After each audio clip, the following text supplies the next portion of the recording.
अध्याय 4 arm signals, हाथों के इशारे। जब आदमी अपने हाथों को अपनी क्रॉच, प्राइवेट पार्ट के पास वाले एरिया के ऊपर रखता है तो उसे थोड़ा सिक्योर फील होता है, खासकर जब वो थोड़ा डर या थ्रेट फील कर रहा होता है। आर्म बैरियर सिग्नल्स, हाथों से बनाई गई दीवार।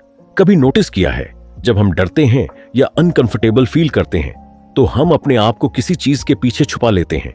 ये बिहेवियर बचपन से आता है। जब हम छोटे थे तो टेबल, चेयर, फर्नीचर या मम्मी की स्कर्ट के पीछे छुप जाते थे जब भी हमें डर लगता था। जैसे जैसे हम बड़े हुए, हमारा छुपने का तरीका थोड़ा और स्मार्ट हो गया। करीब 6 साल की एज के बाद, जब ये सोशली अच्छा नहीं माना जाता था कि हम फिजिकल चीजों के पीछे छुपें, तब हमने सीखा कि हम अपने दोनों हाथों को चेस्ट, सीने पर क्रॉस करके रख लें। यह भी एक तरह की प्रोटेक्शन ही थी। टीनेज में आते आते हमने इसे और सब्टल, कम ऑब्वियस बना दिया। हाथ थोड़े रिलैक्स कर दिए और कभी कभी इसके साथ लेग्स भी क्रॉस कर ली ताकि जेस्चर ज्यादा नोटिस ना हो। जैसे जैसे हम और मैच्योर होते हैं, आर्म क्रॉसिंग जेस्चर और भी छुपा हुआ हो जाता है। जब हम एक या दोनों हाथों को चेस्ट पर फोल्ड करते हैं तो एक इनविजिबल बैरियर बन जाता है। यह हमारी बॉडी की अनकॉन्शियस कोशिश होती है खुद को प्रोटेक्ट करने की जब हमें कोई थ्रेट या अनकंफर्टेबल सिचुएशन लगती है। हाथ चेस्ट के हार्ट और लंग्स के एरिया को कवर कर लेते हैं ताकि ये वाइटल ऑर्गन्स सेफ रहे। इसलिए माना जाता है कि आर्म क्रॉसिंग एक नेचुरल इनबॉर्न रिएक्शन है। मंकीज और चिंपैंजी भी ऐसा ही करते हैं जब उन्हें सामने से अटैक का खतरा लगता है।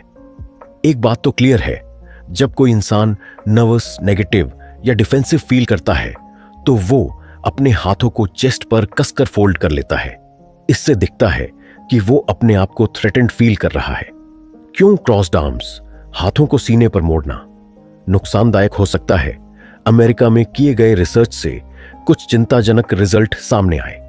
एक ग्रुप के वॉलंटियर्स को कुछ लेक्चर अटेंड करने को कहा गया और उन्हें इंस्ट्रक्शन दी गई कि वो अपने पैर अनक्रॉस रखें, हाथ खुले रखें और एक कैजुअल, रिलैक्स्ड बैठने की पोजीशन लें।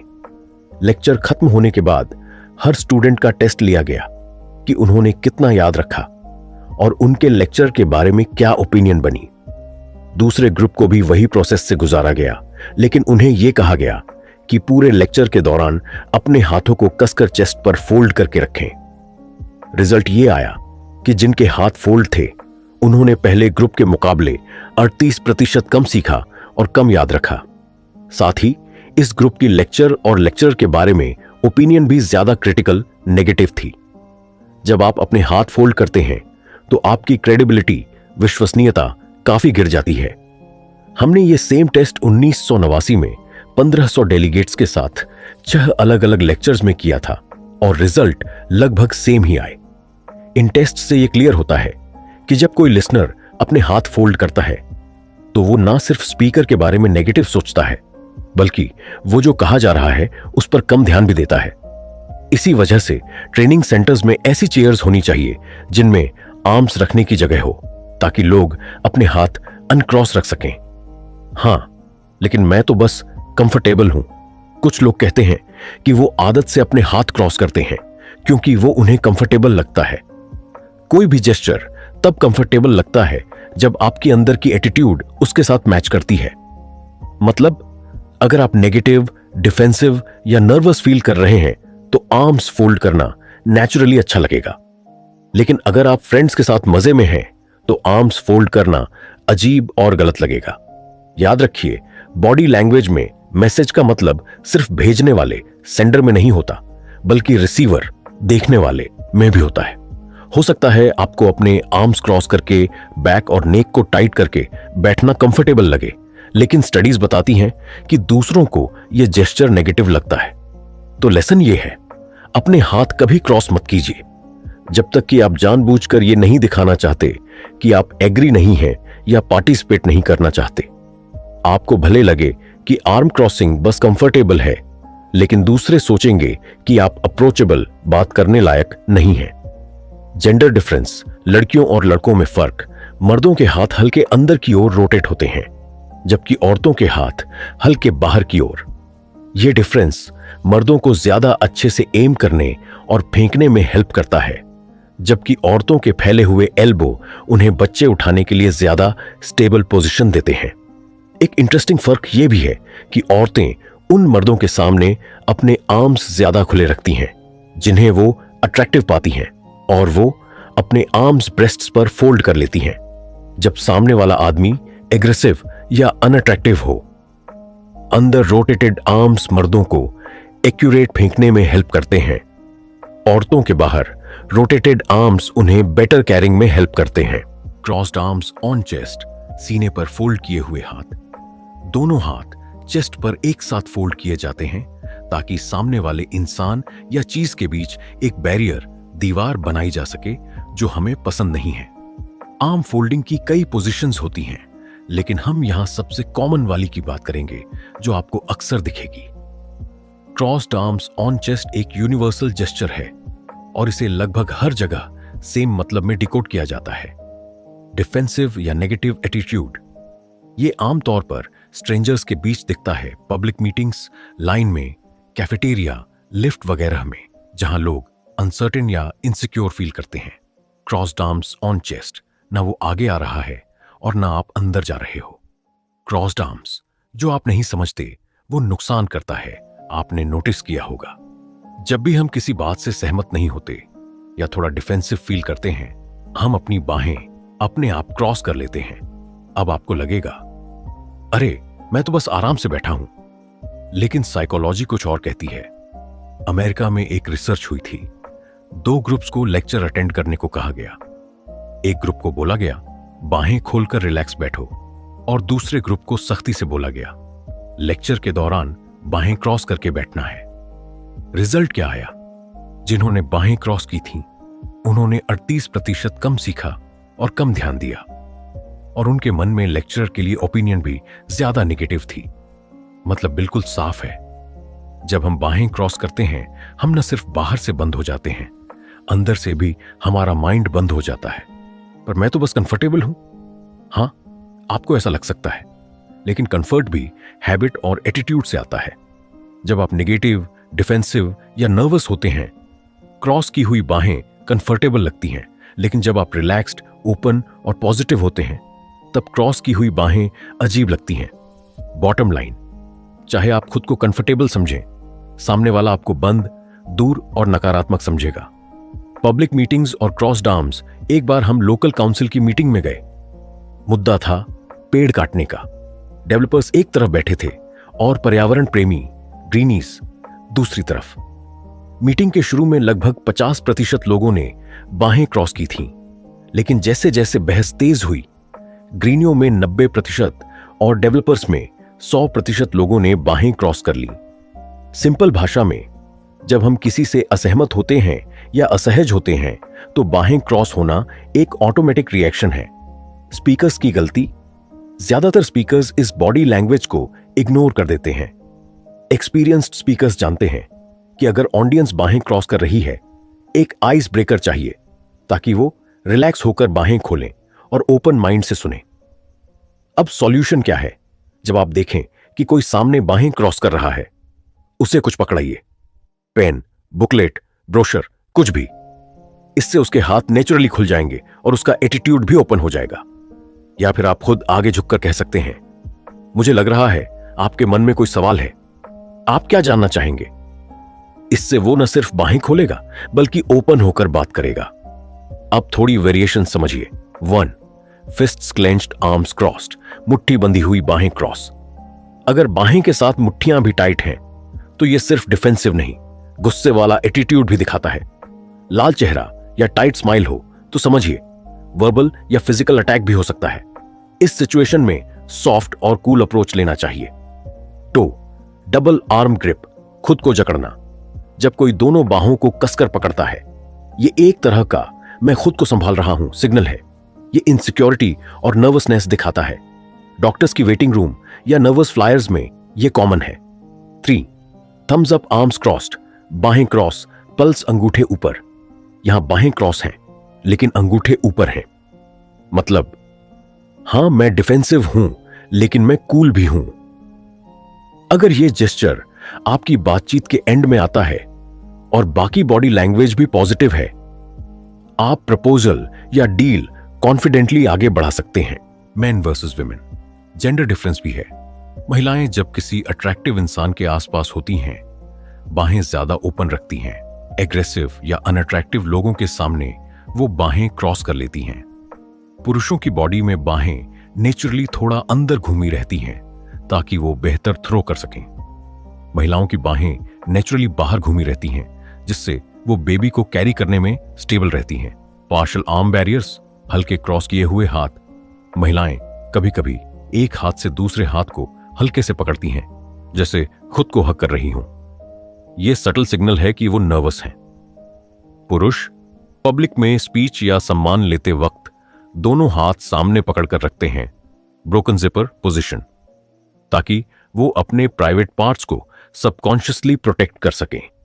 हिटलर ने यह जेस्चर पब्लिक में अक्सर यूज किया था क्योंकि उसे अपनी सेक्सुअल इनसिक्योरिटी, एक टेस्टिकल की चिंता थी।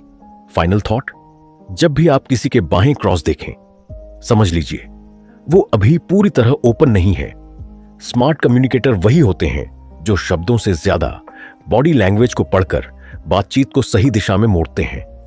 How the rich and famous reveal their insecurity. अमीर और फेमस लोग अपनी इनसिक्योरिटी कैसे दिखा देते हैं। हम सबको लगता है कि बड़े बड़े रॉयल फैमिली वाले, पॉलिटिशियन, टीवी स्टार्स या फिल्म स्टार्स हमेशा कॉन्फिडेंट रहते हैं, लेकिन सच्चाई यह है कि ये लोग भी पब्लिक में नर्वस या इनसिक्योर फील करते हैं, बस वो इसे छुपाना जानते हैं। अब देखिए, जब भी ये लोग नर्वस होते हैं, वो भी आर्म क्रॉस जैसे जेस्चर करते हैं, लेकिन थोड़ा अलग तरीके से। सीधा बाहें क्रॉस नहीं करते, बल्कि एक हाथ सामने ले जाकर किसी चीज को पकड़ लेते हैं, जैसे हैंडबैग, ब्रेसलेट, वॉच, शर्ट की कफ या आसपास की कोई चीज। असल में ये भी एक बैरियर, अदृश्य दीवार बना लेते हैं, जिससे वो सेफ और कंफर्टेबल फील करते हैं। फेमस लोग भी हमारी ही तरह नर्वस होते हैं। मर्द अक्सर तब कफ लिंक एडजस्ट करते दिखते हैं जब वो किसी हॉल या डांस फ्लोर पर अकेले क्रॉस कर रहे होते हैं और सबकी निगाह उन पर होती है। प्रिंस चार्ल्स का यह सिग्नेचर जेस्चर है, कफ लिंक एडजस्ट। जब भी वो किसी ओपन स्पेस में लोगों के सामने चलते हैं, वो कफ लिंक एडजस्ट करते हैं ताकि खुद को थोड़ा सिक्योर फील करा सकें। आप सोचेंगे, इतने सालों से पब्लिक में रहने के बाद तो ये लोग नर्वसनेस से बचे रहते होंगे, लेकिन प्रिंस चार्ल्स के ये छोटे छोटे आर्म क्रॉसिंग जेस्चर बताते हैं कि वो भी उतने ही इनसिक्योर होते हैं जितना आप और मैं ऐसे माहौल में होते। मर्द क्या क्या करते हैं? वॉच का बैंड एडजस्ट करना, वॉलेट चेक करना, हाथ मलना या जोड़ना, कफ के बटन से खेलना, ब्रीफकेस या फोल्डर को सामने पकड़कर मीटिंग में घुसना। ये सब जेस्चर देखने में छोटे लगते हैं, लेकिन ये सब आर्म बैरियर का छुपा रूप है। असल में इनका कोई काम नहीं होता, बस नर्वसनेस को छुपाने की कोशिश होती है। ऐसे जेस्चर आपको तब दिखेंगे जब कोई आदमी डांस फ्लोर क्रॉस करता है, किसी को डांस के लिए पूछने जाता है या स्टेज पर अवार्ड लेने जाता है। औरतों का तरीका थोड़ा स्मार्ट होता है। औरतों के लिए ये जेस्चर कम दिखते हैं क्योंकि उनके पास हैंडबैग या पर्स पकड़ने का बहाना होता है। जैसे प्रिंसेस एनी अक्सर फूलों का गुलदस्ता पकड़ती हैं जब वो पब्लिक में चल रही होती हैं। क्वीन एलिजाबेथ का favourite gesture flowers handbag clutch है। क्या आपको लगता है उनके बैग में लिपस्टिक, मेकअप, क्रेडिट कार्ड्स होंगे? शायद ही। असल में वो हैंडबैग एक सिक्योरिटी ब्लैंकेट की तरह यूज करती हैं। और मजेदार बात, रॉयल वॉचर्स ने नोट किया है कि क्वीन एलिजाबेथ अपने बैग से 12 अलग अलग सिग्नल्स देती हैं अपने बॉडीगार्ड्स और असिस्टेंट्स को, कब जाना है, कब रुकना है, कब किसी बोरिंग इंसान से बचना है। आखिर में सबसे कॉमन तरीका कभी नोटिस किया है? जब कोई इंसान कॉन्फिडेंट नहीं होता, वो अपने गिलास या कप को दोनों हाथों से पकड़ लेता है। असल में एक हाथ काफी है, लेकिन दो हाथ से पकड़ने से एक छोटा सा आर्म बैरियर बन जाता है जो लगभग दिखता नहीं है। यह जेस्चर हम सब कभी ना कभी कर ही लेते हैं और हमें पता भी नहीं चलता। बॉटम लाइन, चाहे आप कितने भी बड़े सेलिब्रिटी हों, नर्वसनेस छुपाना आसान नहीं है। बॉडी लैंग्वेज सब बयां कर देती है। अगर आप ध्यान से देखें तो आप भी पढ़ सकते हैं कि सामने वाला अंदर से क्या फील कर रहा है। समझ गया? यह रहा आपकी स्क्रिप्ट का अगला हिस्सा, बिना ग्राफ फॉर्म के, सीधे संवादात्मक और आसान तरीके से। कॉफी कप बैरियर, अगर आप किसी से मीटिंग या नेगोशिएशन कर रहे हैं और आपने उन्हें चाय कॉफी ऑफर की है, तो यह सिर्फ अतिथि सत्कार नहीं है, बल्कि इस स्थिति में सामने वाले की सोच और मनोवृत्ति को समझने का एक स्मार्ट तरीका हो सकता है। जब कोई इंसान अपनी ड्रिंक पीने के बाद कप को रखता है, तो यह उसकी मानसिक स्थिति का अच्छा संकेत है। अगर वह कप को अपने शरीर की दूसरी दिशा में रखता है, तो इसका मतलब है कि वह आपकी बात से नकारात्मक या असमंजस में है। इसका कारण यह है कि उसने एक आम बैरियर बना लिया है जो उसकी असुरक्षा को दर्शाता है। लेकिन अगर वह कप को अपने शरीर के पास रखता है, तो यह एक खुले और स्वीकार करने वाले दृष्टिकोण को दर्शाता है, जिसका मतलब है कि वह आपकी बातों को खुले मन से सुन रहा है और उनमें रुचि दिखा रहा है। चेयर पर बैठने की बॉडी लैंग्वेज। जब आप किसी चेयर पर बैठते हैं और अपनी कोहनी को आर्मरेस्ट पर रखते हैं, तो यह एक मजबूत और आत्मविश्वासी स्थिति को दर्शाता है। यह पोजीशन शक्ति का प्रतीक होती है और सामने वाले को यह संकेत देती है कि आप नियंत्रण में हैं। लेकिन अगर आप अपनी बाहों को ढीला छोड़कर आर्मरेस्ट के अंदर की तरफ कर लेते हैं, तो यह हार या आत्मविश्वास की कमी का संकेत हो सकता है। अगर आप अपने आत्मविश्वास को बनाए रखना चाहते हैं, तो हमेशा अपनी कोहनी को आर्मरेस्ट पर रखें। यह छोटी सी जानकारी आपके पोज को एक नया रूप दे सकती है। टच की ताकत, एक छोटी सी हल्की टच भी जबरदस्त असर डाल सकती है। उदाहरण के लिए, अगर आप किसी से हैंडशेक कर रहे हैं और साथ में हल्के से उनके कोहनी को टच कर लेते हैं, तो यह एक विशेष प्रभाव डाल सकता है। यूनिवर्सिटी ऑफ मिनेसोटा के रिसर्चर्स ने एक एक्सपेरिमेंट किया जिसे फोन बूथ टेस्ट कहा जाता है। उन्होंने फोन बूथ में एक सिक्का रखा और देखा कि कौन उसे उठाता है। जब लोग सिक्का उठाते, तो रिसर्चर उनसे पूछता, क्या आपने मेरा सिक्का देखा? मुझे इसे वापस करना है। इस टेस्ट में सिर्फ 23% लोग मानते थे और सिक्का वापस कर देते थे। लेकिन जब रिसर्चर ने वही सवाल पूछा और साथ में हल्के से उनकी कोहनी को 3 सेकंड के लिए टच किया, तो 68% लोग सिक्का वापस करने के लिए तैयार हो गए। यहां टच करने का उद्देश्य सिर्फ एक क्षणिक कनेक्शन बनाना था, जो सामने वाले को थोड़ा असहज करके उनके मन में एक हल्का बंधन बना देता है। यह तकनीक इसलिए प्रभावी है क्योंकि एक, कोहनी को छूना एक पब्लिक स्पेस माना जाता है जो शरीर के निजी हिस्से से दूर है। 2, अजनबियों को छूना ज्यादातर देशों में ठीक नहीं माना जाता, इसलिए जब आप ऐसा करते हैं तो सामने वाले पर एक अलग असर होता है। 3, यह 3 सेकंड का हल्का टच दोनों लोगों के बीच एक छोटे से बंधन का निर्माण करता है, जिससे सामने वाला आपके प्रति थोड़ी अधिक सकारात्मक प्रतिक्रिया दिखाता है। हमने जब यह प्रयोग अलग अलग देशों में किया, तो परिणाम अलग अलग थे। जहां लोग ज्यादा टच नहीं करते, जैसे इंग्लैंड या जर्मनी, वहां यह तकनीक अधिक प्रभावी साबित होती है। अंतिम विचार, बॉडी लैंग्वेज और हल्के टच दोनों ही एक व्यक्ति की मानसिक स्थिति और इरादों को समझने में सहायक हो सकते हैं। जब आप इन छोटे संकेतों को समझ पाते हैं, तो आप अपनी बातचीत और कनेक्शन स्किल्स में सुधार ला सकते हैं। यह छोटी सी जानकारी आपको दूसरों से एक कदम आगे रखेगी और आपके आत्मविश्वास को भी बढ़ाएगी। अगर आप जर्मन या ब्रिटिश मूल के हैं, तो आप बाकी लोगों से ज्यादा सुलभ होते हैं।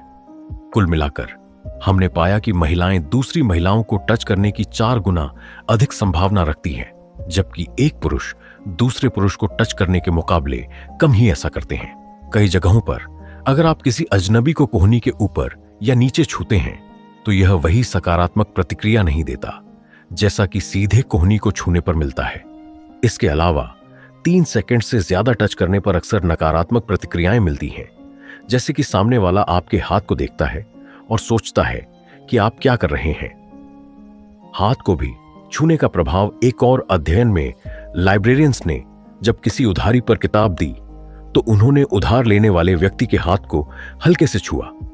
इसके बाद बाहर जाकर उधारकर्ताओं से सर्वेक्षण किया गया, जिसमें उनसे लाइब्रेरी की सेवा के बारे में उनके विचार पूछे गए। जिन लोगों को छुआ गया था, उन्होंने सभी सवालों का सकारात्मक जवाब दिया और लाइब्रेरियन का नाम याद रखने की संभावना भी ज्यादा थी। ब्रिटिश सुपरमार्केट में किए गए इसी तरह के प्रयोग में ग्राहकों को उनका सिक्का लौटाते वक्त हल्का हाथ छूने पर सकारात्मक प्रतिक्रियाएं मिली। इसी प्रकार का प्रयोग यूएसए में भी किया गया था, जहां वेट्रेस के हाथ को हल्के से छूने पर ग्राहकों से ज्यादा टिप्स मिली, विशेष रूप से पुरुष ग्राहकों से, जिनके लिए यह तरीका 36% अधिक प्रभावी था। इसी तरह पुरुष वेटर्स ने भी अपने टिप्स में 22% बढ़ोतरी देखी, चाहे उन्होंने किसी भी लिंग को छुआ हो। अब जब आप किसी नए व्यक्ति से मिलें और हाथ मिलाएं, तो अपनी बाईं हाथ को थोड़ा आगे बढ़ाएं और हाथ मिलाते वक्त हल्का सा उनके कोहनी या हाथ को छुएं। फिर उनका नाम दोहराएं ताकि आप यह सुनिश्चित कर सकें कि आपने सही नाम सुना है और प्रतिक्रिया देखें। यह न केवल सामने वाले को अहमियत का एहसास कराता है, बल्कि यह नाम को याद रखने में भी मदद करता है।